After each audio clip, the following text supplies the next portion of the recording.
Hi everyone. So I apologize for the informal background here. I'm on holiday, but I wanted to sit down with you guys and talk about the subject of abortion because I saw a post floating around on X saying that 28% of Gen Z has been aborted.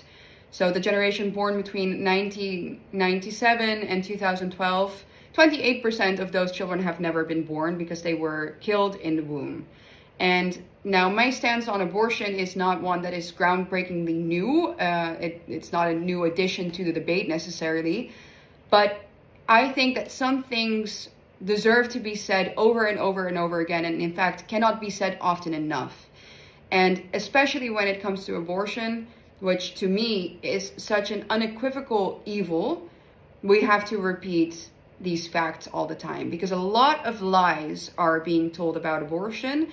And they stick with a lot of people. I've noticed that all of my political career, but because before people come for me and say, oh, but you've become a Catholic a few years ago and you're a mom now, so of course now you're against abortion.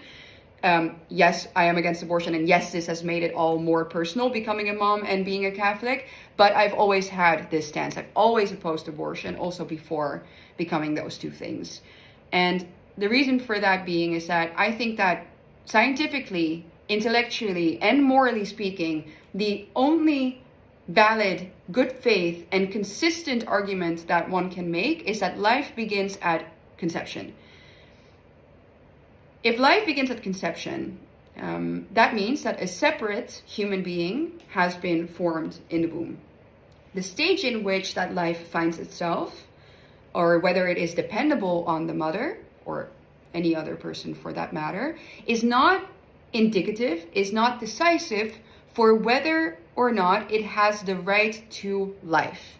Because the right to life is the only actual fundamental right that concerns anyone when it comes to the debate of abortion. And it's the only right that is being violated over and over and over again when abortion is committed, because that child that lives inside that woman is denied and is robbed of its right to life because it already is alive. Once again, the stage in which it finds itself, whether it is 2 days old, 12 weeks old, whether it's in or outside of the womb, cannot be indicative of whether it has value and whether it has the right to life.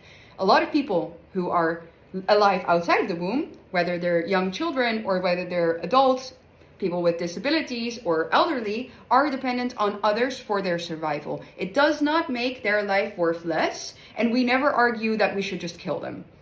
But for some reason, when it comes to that baby inside a mother's womb, we talk about it very easily. There are many lies being told about it, of course, that it's not alive, that it's just a clump of cells, because that makes the act of taking it away, of killing it, a lot more easy. Obviously, it's something that you then don't have to feel any guilt about.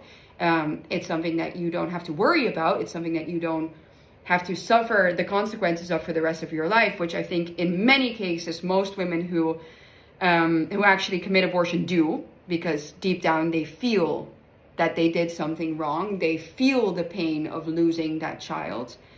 And of course, that's where it comes to the painful truth about abortion. If it is not your body and not your choice, if it is a separate human being, a separate entity living in your womb, and you kill that, you kill the most innocent being on the planet of the earth. You kill something so fragile, something so worthy of love and life. And I think that that's something that a lot of people don't want to even admit to. I think it would break them because either they have committed abortion themselves, they've encouraged others, or just thinking about the numbers of children that have died as a result of all of these lies that have been perpetuated is a lot to take. But that doesn't mean that we shouldn't do that. It doesn't mean that it is any less true. Especially not because as long as we continue to perpetuate the lie that it's just a clump of cells and that your desire to not have to think about the consequences of sex, to not have to take precautions if you'd want to, because there are many ways, of course, in this modern day and age in which you can avoid conception. If even that is too much of a responsibility, or if I don't know, any reason that is trumpeted all the time as to why women should have the right to abort. If that is more important, and if that is not countered well, then this is going to continue at the rate in which it has been for all of these years, and that needs to stop. That needs to stop. And that's my view on this. It's we have to constantly keep countering the lie that abortion is a right. It's not a right. You can have the desire not to want to have a child, but it doesn't make it a right. It does not. You are killing a life. You are taking away somebody else's right, that unborn child's right to life. And that's what we have to keep on saying, I believe. And so, yeah, having, I could go on forever. Having become a mother also, of course, has made this more personal to me, which once again, I think is a good thing, because I have gone through the process of conceiving a life. I have gone through the process of carrying a life within my womb, and I've gone through the process of delivering that life and holding that life in my arms. And that little boy that I hold in my arms right now is just as valuable as he was when he was just conceived. He's just as valuable as he was when he was 2 weeks old inside the womb as he is now. And so I don't want anyone to miss out on that joy either, of becoming a mother, of having that life inside your arms, because then once it's there, also nothing else matters, trust me.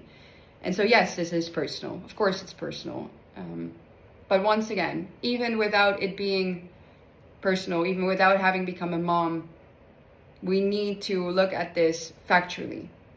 And so that means that you need to make a decision about where you stand, and that if you come to the conclusion, which once again is the only intellectually coherent conclusion, I believe, that a life starts at conception, and that there's another life that is worthy of protection, then abortion needs to end.